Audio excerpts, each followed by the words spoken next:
无论你是准备学习中文，还是已经开始在学，今天的这个视频会非常重要，因为我要告诉你的是，很多关于学习中文的认知都是错的。本期视频涉及系统和方法，时间有点长，请耐心看完，对你一定有所帮助。我会分3部分来说明：一、对中文的认知误区；二、错误的学习方法；三、如何正确快速的学习。首先说第一点，对中文的常见认知误区。误区一，中文很复杂。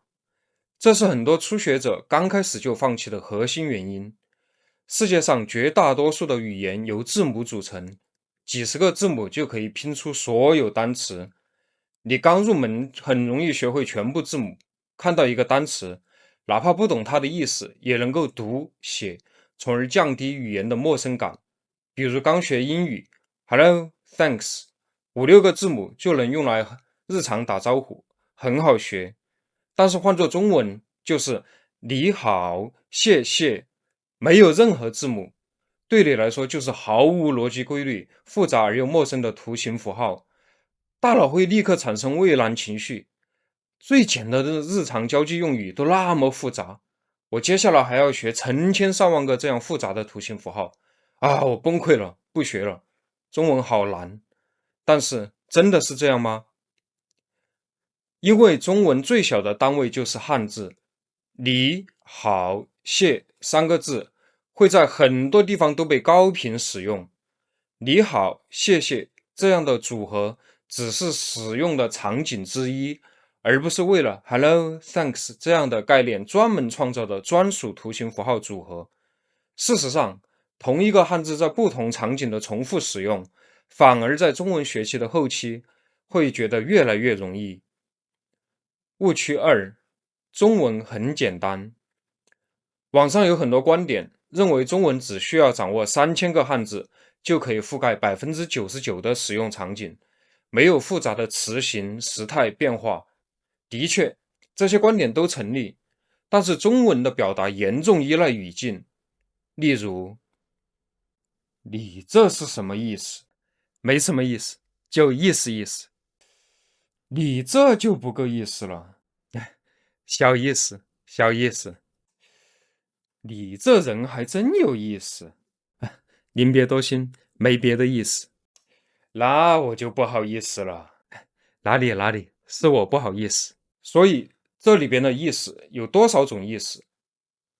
很多中文表达和本土文化深度绑定，并不是简单的翻译就能明白其中的含义。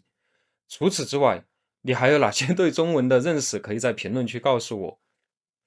既然认为中文简单和复杂都是误区，那中文到底是简单还是复杂？这就要涉及到我说的第2个部分。2、错误的学习方法。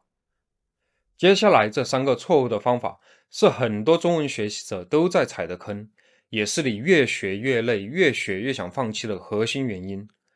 我不是说这些方法完全没用，而是他用错了阶段，用错了优先级。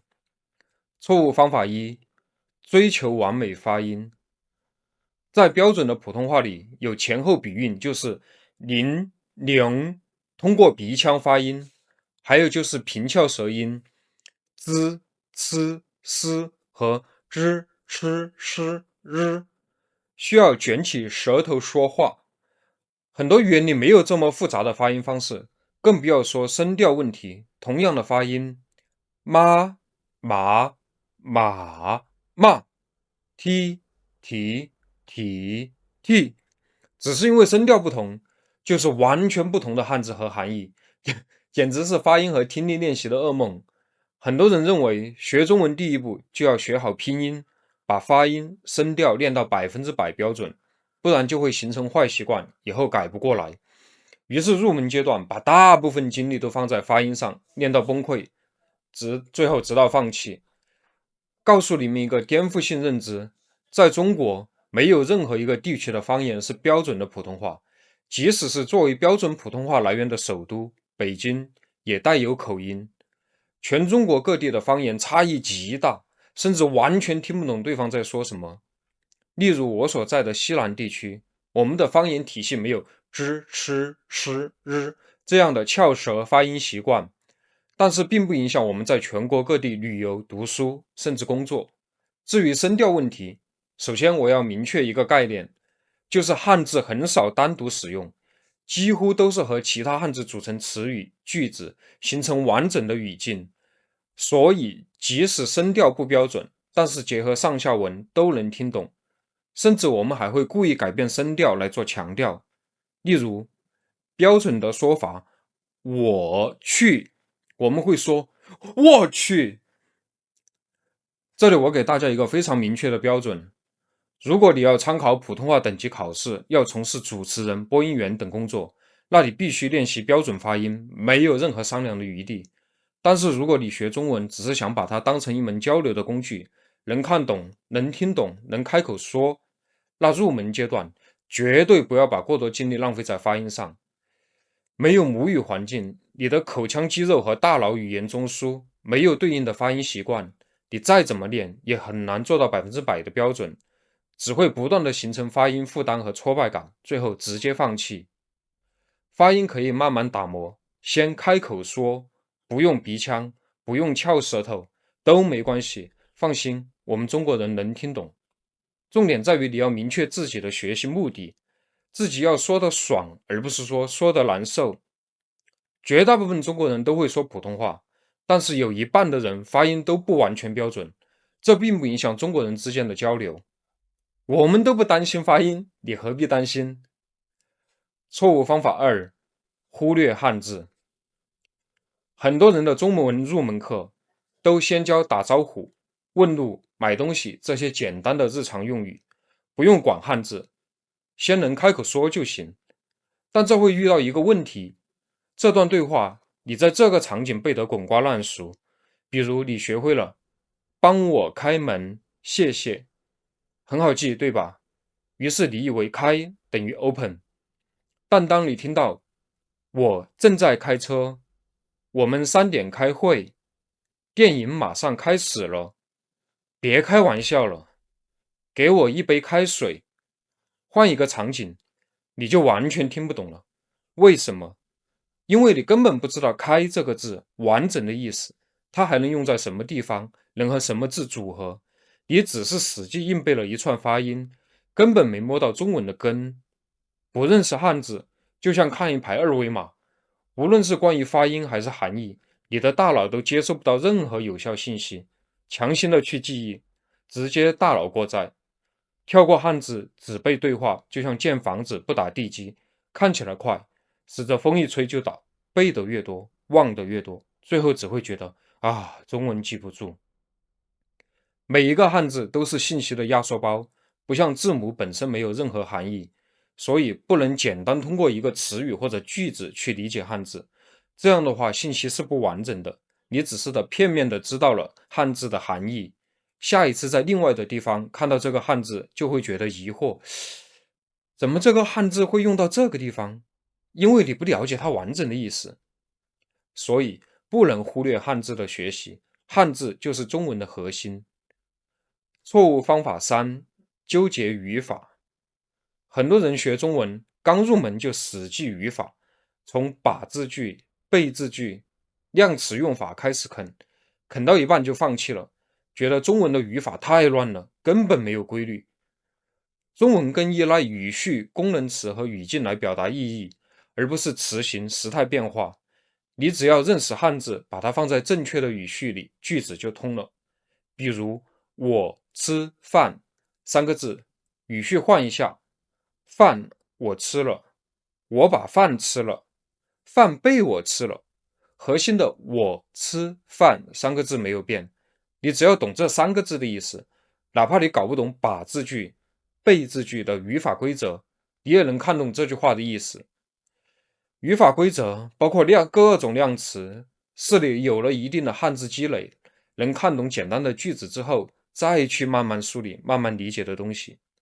我不是让你完全不学语法、量词，而是说入门期绝对不要死记语法。以上的学习方法你都用过吗？有什么感受？可以和我交流一下。接下来我们谈论最重要的问题。3. 如何正确快速的学习？避开了上面的坑，那怎么样才能快速学习中文？其重点就是抓核心、提效率。一、抓核心。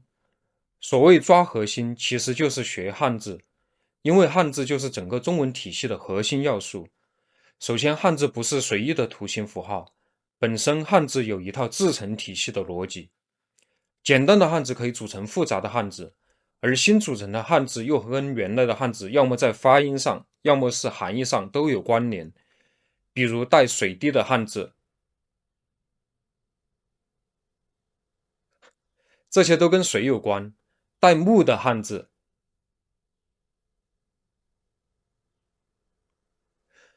这些都跟木有关；带口的汉字，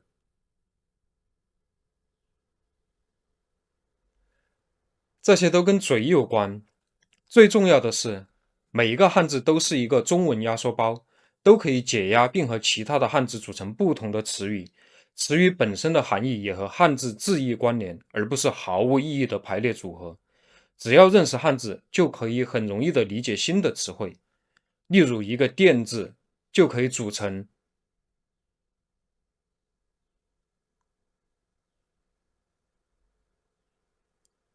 这些全部是人类社会这100年来才产生的新鲜事物，但是中文里并没有专门去创造新的汉字，而是直接用古老的汉字进行组合，从而描述新鲜的事物，一看就懂。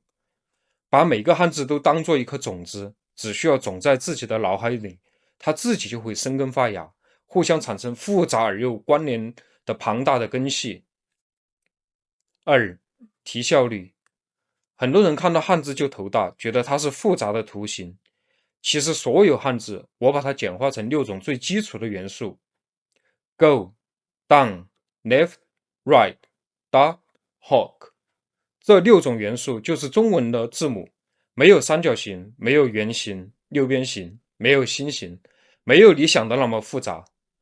同时，我要跟大家说，如果你是零基础入门，我完全不建议你花大量时间练习手写汉字。现在是2026年了，我们日常交流打字用的都是拼音输入法，你只需要会认、会读、会用拼音打出来就完全够了。用拼音输入法还有2个巨大的好处：第一，输入拼音选汉字能反向帮你强化拼音、发音和汉字的关联记忆；第二，现在的输入法都会给你推荐同音词、关联词，你打一个字就能看到它组成的所有的常用词，相当于一边打字一边就在学习汉字的用法，事半功倍。学习任何一门语言，肯定都希望用最少的时间取得最大的进步。所以，如果你想学中文，那么一定要学会做减法。发音不准，先放一边；语法不懂，先放一边。不要让任何一个暂时性的困难或者问题就卡在那里，然后耗费大量的时间和精力去换取微不足道的收益。另外，汉字的可快速阅读特性非常适合通过中文的电影、电视剧的字幕来学习。中文是一门逻辑性、系统性很强的语言。当汉字积累到一定的程度后，你学习中文的效率会指数级的增加。同时，你会开始理解我说的以下几个概念：举一反三、融会贯通、打通任督二脉。这不是一套简单的技术层面的方法或者技巧，这是一套心法。视频最后，我想说，现在翻译软件 AI 工具这么发达，为什么我们还要学中文？首先，任何对中文的翻译都会折损汉字一半以上的意境。只有你真正读懂了汉字，才能真正的读懂中国人的思维方式，读懂中国的文化。更何况，任何翻译都替代不了人和人之间直接的、真诚的交流，尤其对于做生意的人。而中国作为全球第1大贸易国，全球最大的单一市场，学会中文，你能看到一个更大的世界，拥有更多的选择和机会。以上只是我通过多年的生活、工作和观察总结的一些关于中文学习的思考。我不是专业的语言老师，也从来不想否定任何一种学习方法。我的频道只教野路子的中文学习方法，结合文化、生活体验，对每个汉字进行拆解。如果你对学习中文感兴趣，别忘了订阅我的频道，去翻我往期的视频，我们从第一个汉字开始。慢慢啃。下期视频见。